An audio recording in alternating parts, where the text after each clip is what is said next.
Several specialized studies of particular thinkers appear during this brief period.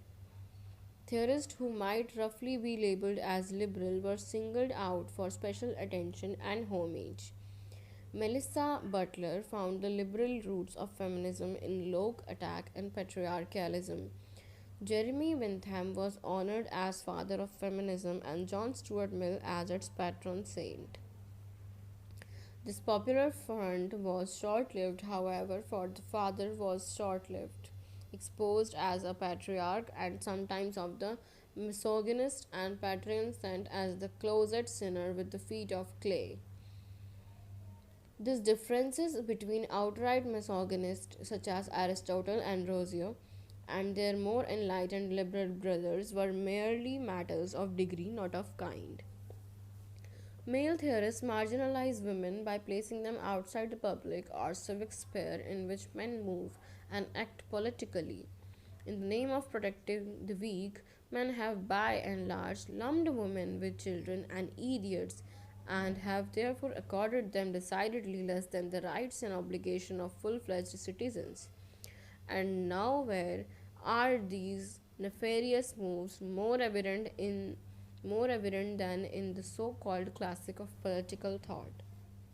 In this angrier and arguably more accurate second phase, feminist scholars set out to expose and criticize the misogyny lurking in the works of Plato, Aristotle, Machiavelli, Hobbes, Locke, Rousseau, Bentham, Mill, and Marx, amongst many others.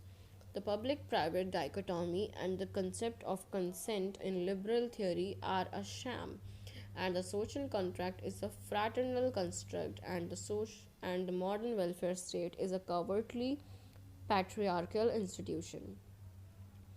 Not only are misogyny and patriarchy present in the history of political thought, and they can be found in histories of political thought written by males whose interpretation of Locke reproduce the latter sexism by failing to detect or criticize its presence.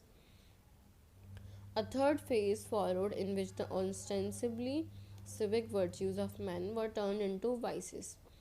The hunger of power, domination, or simply showing off that women supposedly lacked. Men are domineering, women nurturing, men competitive, women cooperative.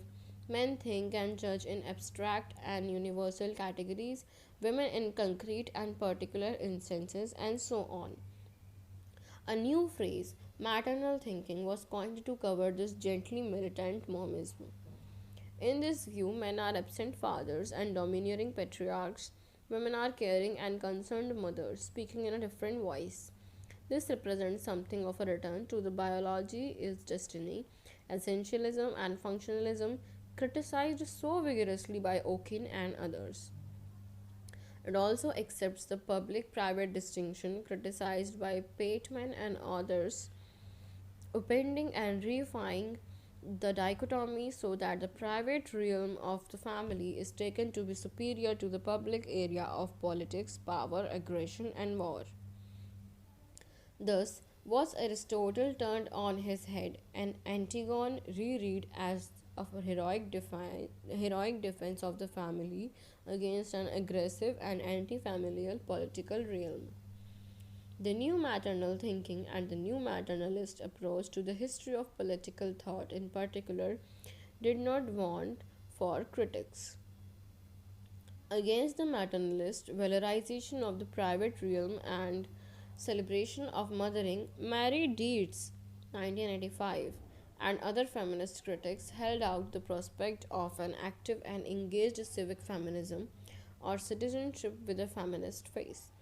This prospect is precluded or at least dimmed considerably by inadequate interpretations of Aristotle and other seminal figures, from whom feminists might yet learn something of value about politics and citizenship. A more generous reading of Aristotle, Sophocles, and others yield political insights and civic lessons that a cartoon like inversion cannot hope to match. If feminists are to learn and apply these lessons, they must engage in more nuanced textual analysis and historical interpretation. The Western political tradition is not reducible to an abattoir and a sinkhole of misogyny and other vices. It can, despite its various vices and when properly understood, be a wellspring of political wisdom. Straussian interpretation. Straussians, followers of the late Leo Strauss, claim that a canon of works by Plato and a handful of other authors contains the whole truth about politics, and a truth which is eternal, unchanging, accessible only to the fortunate few. Gaining access to this truth requires a special way of reading and of interpreting what one reads. Strauss was a Jewish refugee from Nazi Germany who emigrates to the United States and subsequently attracted an attentive and loyal band of students and followers.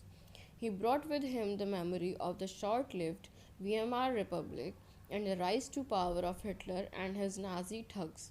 He detested modern liberalism and distrusted liberal democracy in no small part because Hitler had come to power in a liberal democratic regime by legal and democratic means. It was therefore unsurprising and with that Strauss saw the history of modern Western liberal political thought as a story of degeneration and enfeeblement. He and his followers contrasted the vigor of classical Greek and Roman political thought with the resigned ennui of slack minded modern liberal thinkers. Modern liberalism is a philosophy without foundations. Having eschewed any grounding in nature or natural law, modern liberalism, from hopes to the present, is reduced to a spineless relativism and is therefore without the normative foundations and philosophical resources to resist the winds of 20th century fanaticism because blowing from both and right and left.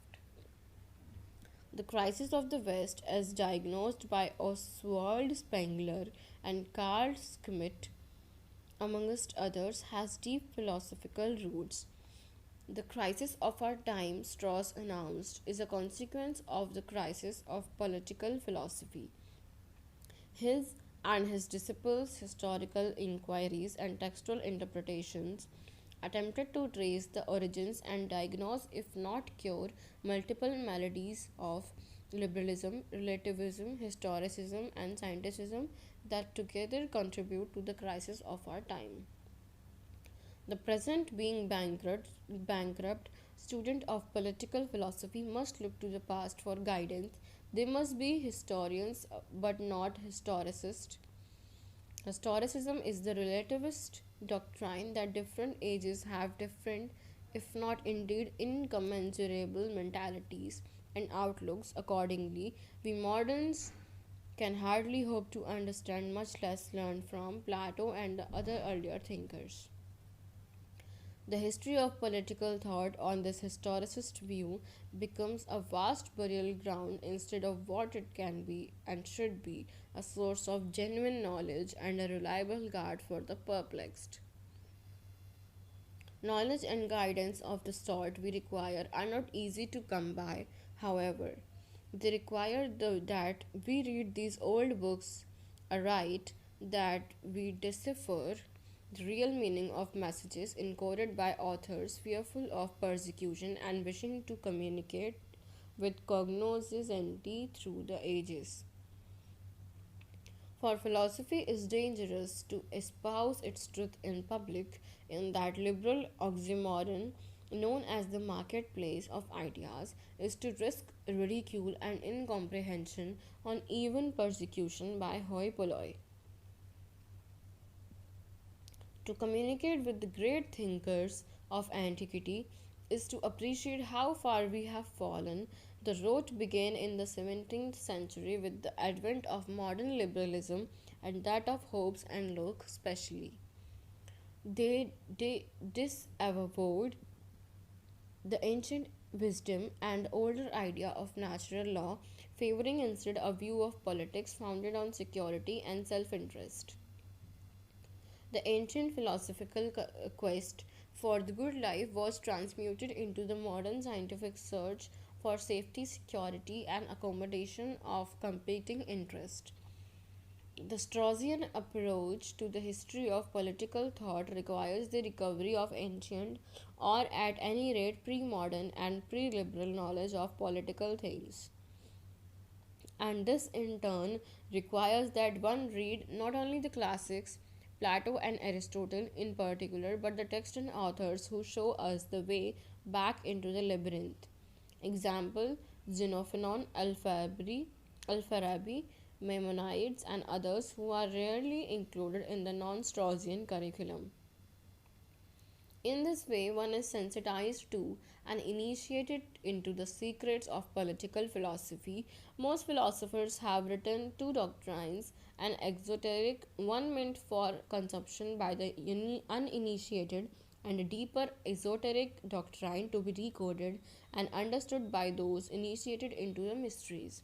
A Straussian interpretation involves reading between the lines of the written text so as to reveal its real, albeit hidden, meaning, which is communicated as it were in a kind of invisible ink. Straussian interpretation owes much to the Kabbalistic tradition inaugurated by medieval rabbis and scholars who read religious scriptures as text that had been encoded by authors fearful of persecution and wishing to be understood only by readers who were clean, pure of heart, and initiated to the inner circle. Straussian interpretations have been criticized on a number of grounds. One is that they rely on the sort of supposed insider knowledge that is available only to those who have been initiated into the mysteries of Straussian interpretation, and who in turn conveniently dismiss criticism by non Straussian outsiders as being hopelessly ignorant and uninformed. Another is that they assume, without argument or evidence, that the real text does not correspond point for point to the written and publicly available exoteric text. The real and esoteric text remains hidden from the public view, its meaning inaccessible to the uninitiated and unworthy. The postmodernist interpretation.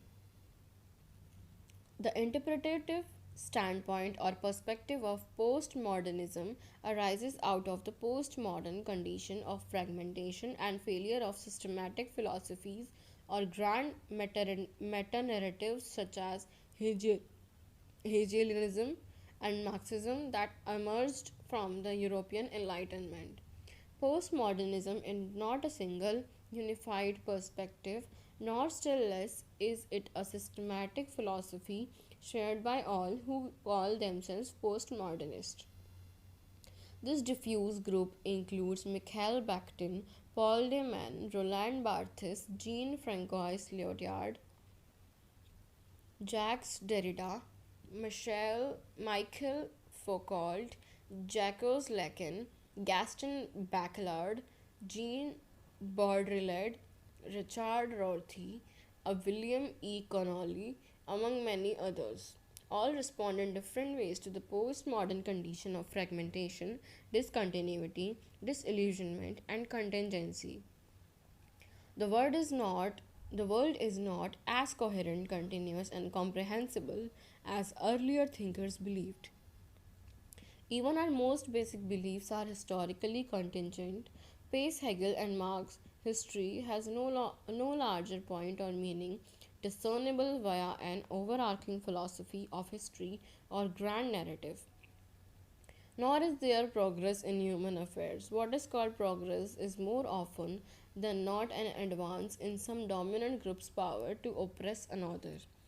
Advances in technology, in communications technology, say the increase of opportunity for surveillance and suppression, and mass media promote one dimensional views of truth, beauty, normality, and morality that perpetuate and legitimize the modern consumer society and those who profit from it. The postmodern sensibility is not a single stable thing. There are, to simplify somewhat, two main versions of postmodernist interpretation. One derives largely from Nietzsche and Foucault, the other from Derrida. I shall briefly consider the former before describing the latter.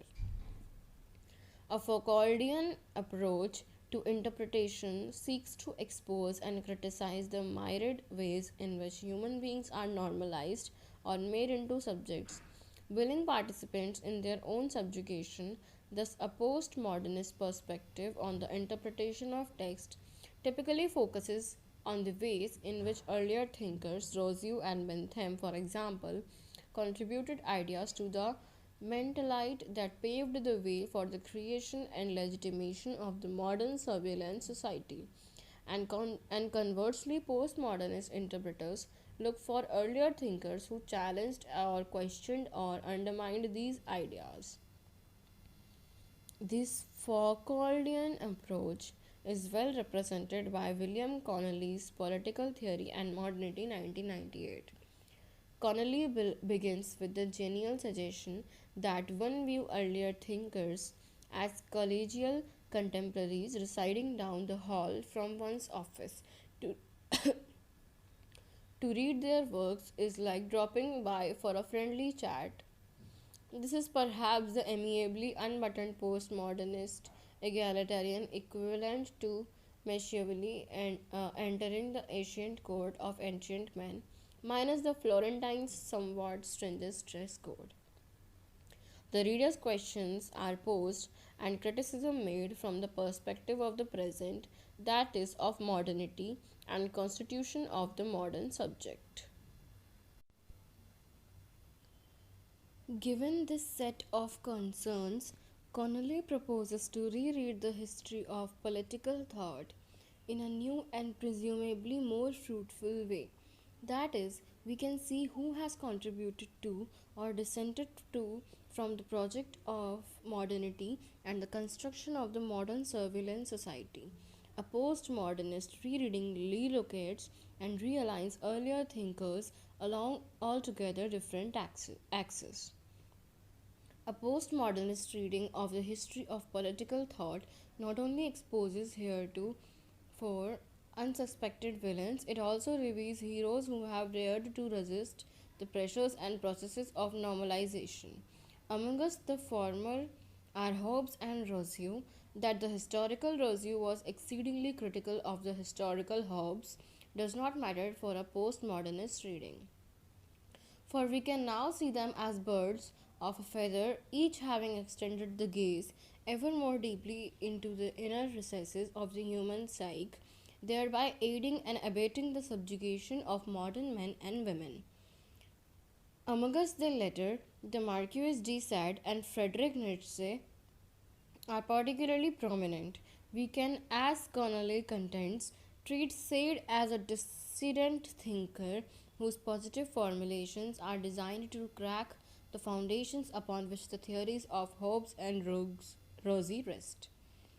Whether this design was consciously formulated and put into play by the aristocratic French pornographer is at best doubtful, but like other postmodernist interpreters, Connolly eschews any concern with such historical niceties as authorial intention. Despite their emphasis on identity and difference, postmodernists are not all concerned with what John Donne has termed the historical identity of works of political theory, nor are they concerned with the differences that earlier thinkers saw among us themselves. Rousseau hardly saw himself as Hobbes' soulmate, quite the contrary, on Rousseau's own telling, but this does not deter postmodernists from lumping these theorists together as fellow laborers on and contributors to a common project. Whether or to what extent such second guessing is good history or bad remains a matter of considerable controversy. In Derrida's version of most postmodernism, the aim of interpretation is to expose and criticize the arbitrary or constructed character of claims to truth or knowledge, particularly by examining various binary oppositions or dichotomies such as known object representation, text interpretation, true false, a process that Derrida calls deconstruction. According to Derrida, all attempts to represent reality produce not knowledge or truth, but only different representations, none of which can be proven to be better or true than any other. All social phenomena and forms of human experience, wars, revolution, relations between the sexes, and so on, exist only through their representations or text. And just as a literary text has many possible interpretations, so says Derrida, so these other texts admit of multiple and contradictory readings or interpretations. And all interpretations of meaning are in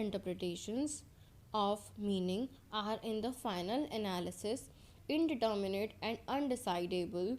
As Derrida famously puts it, there is nothing outside the text, and even within the text, its constitutive concepts or signifiers have no stable meaning. Ambiguities within the text only increase with the passage of time and multiple and varied readings until the text signifiers float freely and playfully apart, so that the reader, not the author, constructs whatever meaning the text may be said to have. Thus, the death of the author refers not to a physical fact but to an artifact of postmodernist interpretation. Various criticism can be leveled against a postmodernist perspective on interpretation. One is that we do sometimes wish, and legitimately so, to know whether something Marx or Mill said was true. We will not be helped by being told that true or false is a specious binary.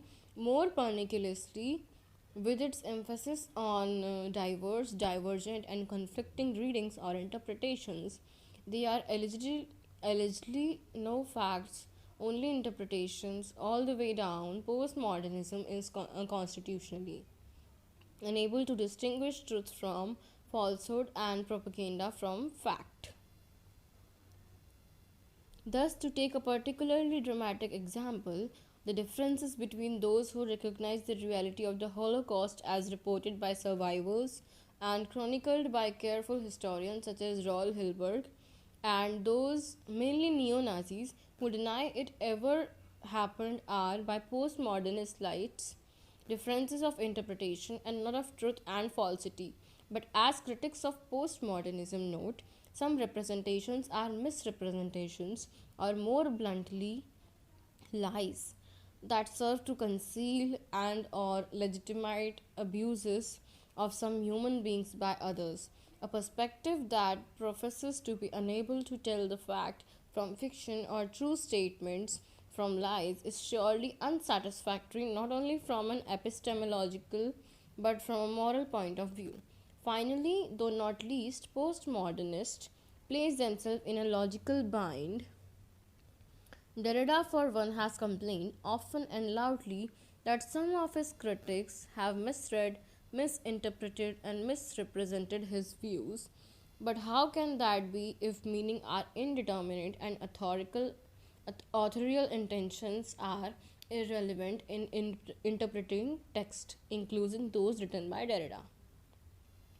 Cambridge New History.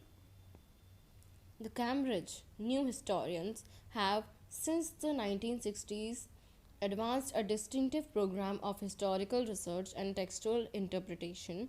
Its origins may be traced in part to R.G. Collingwood's approach to the history of philosophy. That history, he said, was not about an eternal but finite set of questions to which different philosophers have proposed different answers. It was rather about historically variable problems to which particular philosophers proposed particular answers. If there were a permanent problem, P, we could ask what kind Kant or Leibniz or Berkeley think about P. But what is thought to be a permanent problem P is really a number of transitory problems P1, P2, P3, dot dot dot. whose individual peculiarities are blurred by the historian myopia of the person who lumps them together under one name, P. In contrast to those who claim that there are perennial questions or problems in political theory, Cullingwood argued that the questions themselves change in subtitle but significant ways if we are to understand the meaning of something that a particular political theorist wrote. We must first understand the problem he was addressing and attempting to solve. This Collingwoodian approach informs Peter Laslet's lengthy and learned introduction to his edition of John Locke's two treatises of government, which restored Locke's political treatise to its political and historical context in the exclusion crisis of the early 1680s. Far from having his head in the clouds of philosophical abstraction, Locke was deeply involved in the radical politics of Shaftesbury Circle.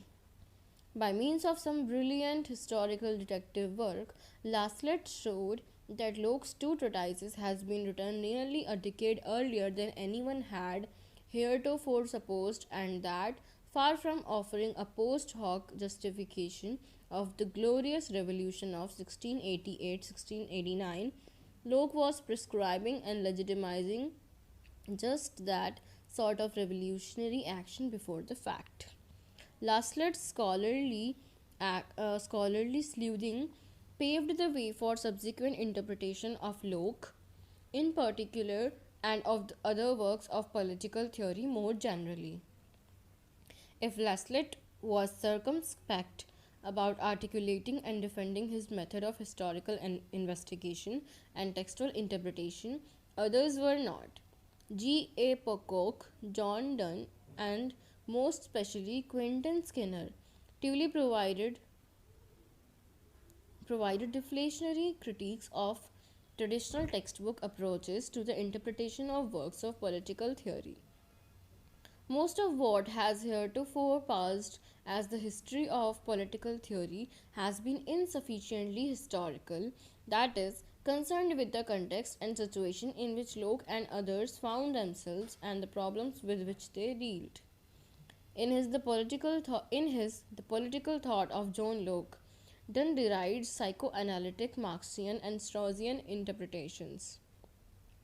His is, he says, a historical account of what Locke was talking about, not a doctrine written by him in a sort of invisible ink which becomes apparent only when held up to the light of the 20th century mind.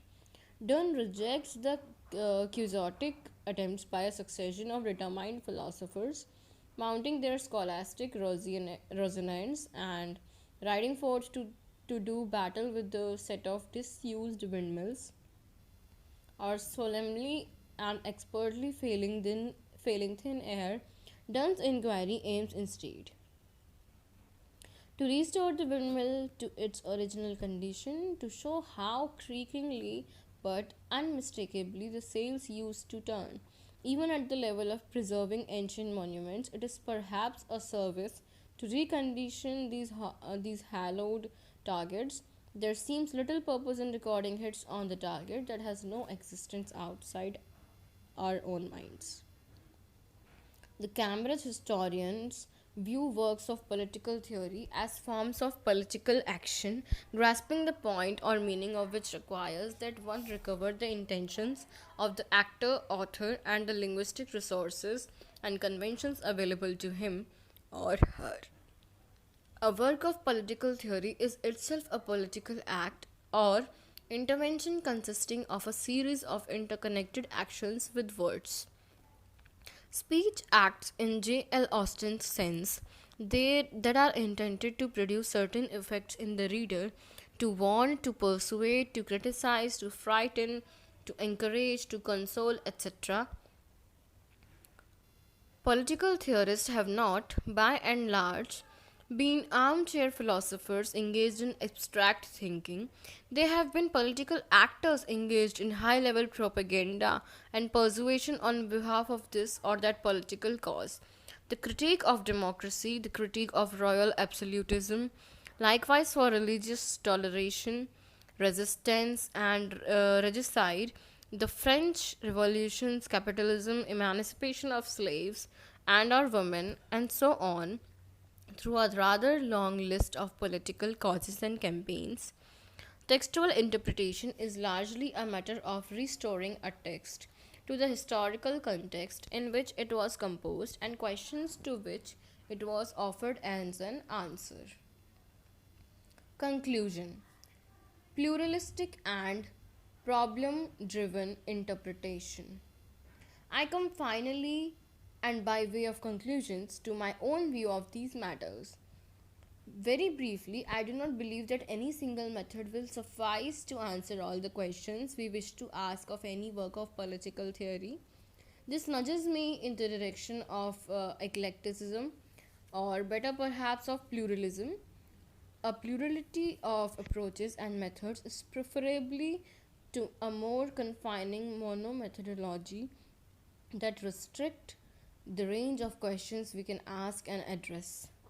For example, I agree with the Cambridge historians about the importance, indeed the indispensability of the context, intellectual, political, and linguistic, in which political theorists write or their texts appear and do their work.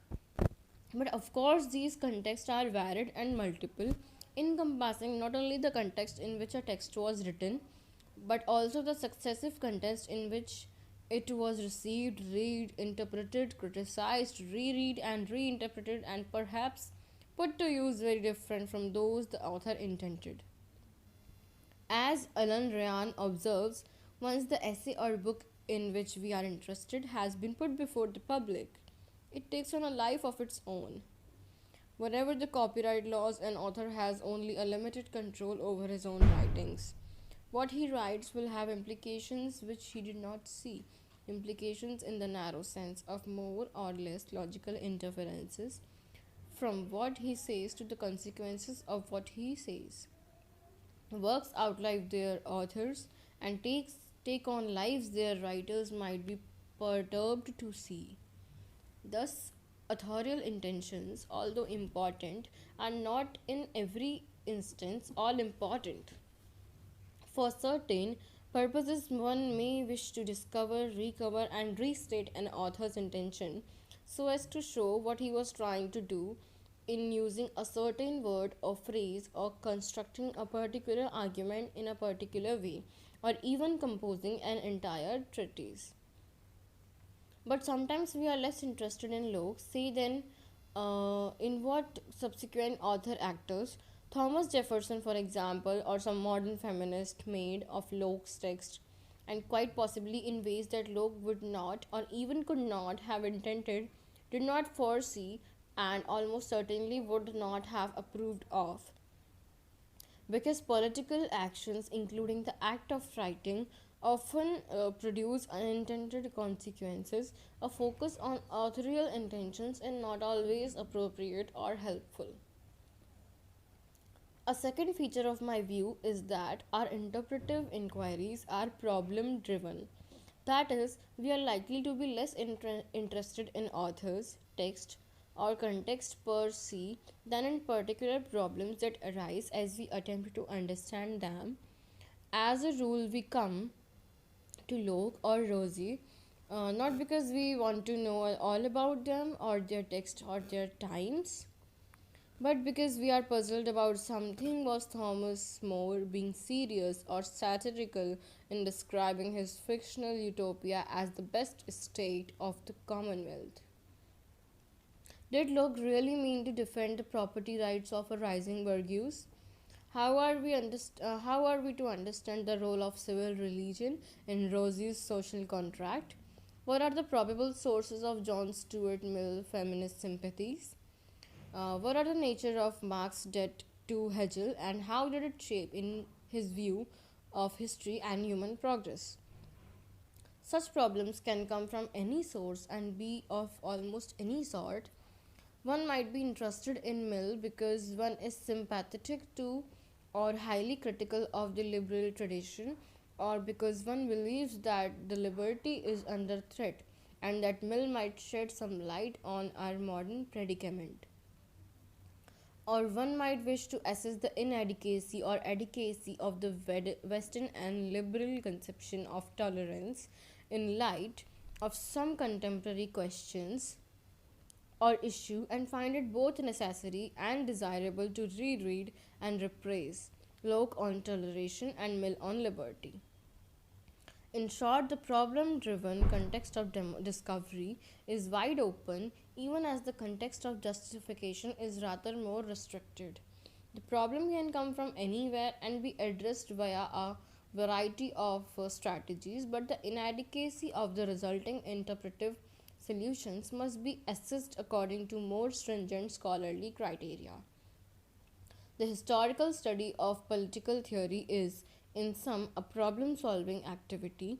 It takes other interpretations as alternative solutions to some puzzle or problem and then goes on to assess the adequacy vis a vis each other and in relation to one's down proposed solution. Interpretation is, so to speak, a kind of triangulation between the text and two interpretations of it.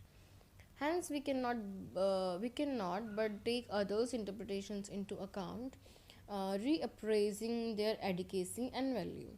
The activity of rereading, reinterpretation, and reappraisal is not incidental to the practice of political theory, but is instead an indispensable, indeed a defining, feature of our craft. Political theory, perhaps more than any other vocation, takes its own past to be an essential part of its present. Its past includes not only a history of theorizing, of great and books, but a history of commentary and interpretation. It is through the latter that the former are reconsidered, criticized, and re evaluated. In short, reappraised, the seminal works of political theory are kept alive and vivid, keep their classic status, so to speak, not by being worshipped at the academic shrines, but on the contrary, being by carefully reinterpreted and critically reappraised from a variety of interpretive standpoints. Notes 1. For a critique and attempted refutation of this interpretation of Rosie's intention, particularly as regards his religion civil, see Ball 1995, Chapter 5. 2. For further criticism of Popper's misinterpretation of Hegel, see Kaufmann 1972. 3. Happily, this example is drawn not from the personal experience but from Hall 1966. Sadly, he adds, unpleasant dreams are more numerous than pleasant ones, and one gets older, the proportion of unpleasant dreams increases. 1966-40. 4. This judgment may prove premature as some postmodernist practice, a form of psychoanalytic interpretation borrowed from Jacques Lacan. See Exempli Gratia Zerelli 1994. 5.